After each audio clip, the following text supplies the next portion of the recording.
En France, il y a un débat qui revient sans cesse sur la table.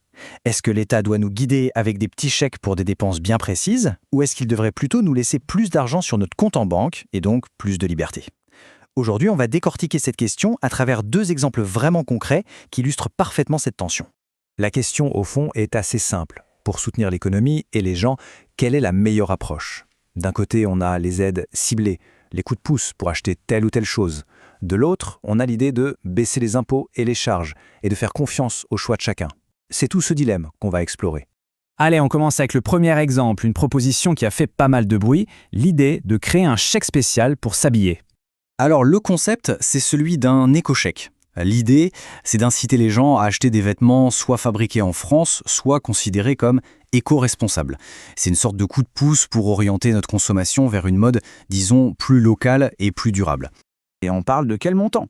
Eh bien, le plafond de cette aide serait de 250 € par an et par salarié. Bon, concrètement, comment ça marcherait? C'est un système où tout le monde met un peu la main à la poche. Imaginez, pour un achat de 100 €, l'entreprise pourrait contribuer à hauteur de 60 € grâce à ce chèque et le salarié, lui, payerait le reste, c'est-à-dire 40 €. L'objectif, bien sûr, c'est de rendre le Made in France un peu plus accessible. Le but affiché de cette initiative est double. D'une part, c'est de lutter contre la fameuse fast fashion, cette mode à très bas prix qui vient souvent de l'autre bout du monde. Et d'autre part, c'est de soutenir notre industrie textile en France et en Europe. C'est une tentative en fait de réorienter le marché avec une incitation financière. Bon, ça c'est pour l'idée. Mais évidemment, elle ne fait pas l'unanimité, loin de là. Alors passons maintenant à la critique de cette proposition telle qu'elle est présentée dans la source. Parce que cette idée, même si elle part d'une bonne intention, elle soulève de vraies objections. La critique, elle ne s'attaque pas seulement à l'idée du chèque, mais d'abord à l'institution qui est derrière, le Haut Commissariat au Plan. Et pour comprendre pourquoi, il faut faire un petit retour en arrière. Parce qu'historiquement, le commissariat au plan, ce n'était pas rien. On parle de l'entité qui a planifié des projets colossaux, des projets qui ont littéralement façonné la France moderne. Le programme nucléaire, le réseau TGV, bref, des visions à très long terme qui ont transformé le pays. Et c'est là, selon la critique, que le bât blesse. On passe de la planification de centrales nucléaires à la proposition d'un chèque pour s'acheter un pull. La source y voit le symbole d'une certaine baisse d'ambition, d'une politique qui gérerait au jour le jour, à la petite semaine, plutôt que de penser les grands projets d'avenir. Le contraste est saisissant. Et cette citation, tirée de la source, résume toute la philosophie de ceux qui s'y opposent. Pour eux, plutôt que de créer un énième dispositif complexe, voire infantilisant, la seule vraie solution, ce serait de permettre aux salariés d'avoir un salaire décent, un salaire qui leur donne la liberté de faire leurs propres choix. On a donc bien deux modèles qui s'affrontent. D'un côté, ce qu'on pourrait appeler l'économie des chèques, où l'État nous prend par la main pour nous dire où dépenser. Et de l'autre, l'économie du salaire, qui parie sur la baisse des prélèvements et qui fait confiance aux choix individuels. Alors si ce premier exemple était parlant, attendez de voir le second. Là, on monte encore d'un cran dans ce que la source considère comme les dérives du système d'aide. C'est encore plus frappant et même un peu provocateur. Ici, on ne parle plus de vêtements. On parle d'une pâtisserie emblématique du début d'année en France, la galette des rois. Mais attention, pas n'importe laquelle, une version sans gluten. Alors, les chiffres sont là.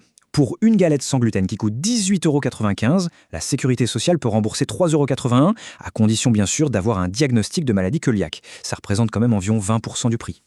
Il faut quand même préciser que ce n'est pas un cas isolé juste pour la galette. Ce remboursement, il s'inscrit dans un cadre plus large, une allocation mensuelle pour les produits sans gluten qui peut aller jusqu'à 45 € par mois pour un adulte qui souffre de cette pathologie. Et voici la phrase la plus percutante, la plus choc de la source. Elle pose une question absolument fondamentale sur la vocation même de la sécurité sociale. Est-ce que son rôle, c'est de nous couvrir pour les accidents de la vie, les pathologies graves, ou est-ce que ça va jusqu'à subventionner des produits alimentaires spécifiques, même s'ils répondent à une condition médicale? Et la critique devient encore plus acerbe quand on met ça en parallèle avec d'autres informations. Pendant qu'une partie de cette galette est remboursée, on entend parler de débats pour potentiellement réduire les aides pour des affections de longue durée, comme le cancer. Pour la source, c'est une incohérence totale dans les priorités. Au-delà de ces deux exemples, c'est un débat philosophique beaucoup plus large qui est posé. Finalement, que nous disent tous ces petits chèques sur la relation entre l'État et les citoyens? Pour les critiques, le constat est sans appel. Ces systèmes créent une bureaucratie énorme pour des résultats finalement assez faibles. Ils utilisent l'argent public pour des choses jugées non essentielles et, d'une certaine manière, traitent les citoyens comme des enfants à qui on doit dire quoi faire. Au final, ça entrave la liberté de choix et ça semble bien moins efficace qu'une simple baisse d'impôts. Et tout ça, finalement, nous amène à cette question essentielle. Entre un État-providence qui protège et un État qui se mêle de tout, où est-ce qu'on doit tracer la ligne? Jusqu'où le soutien de l'État doit-il aller avant de devenir une entrave à la liberté et à la responsabilité de chacun? C'est sur cette interrogation qu'on termine cette analyse.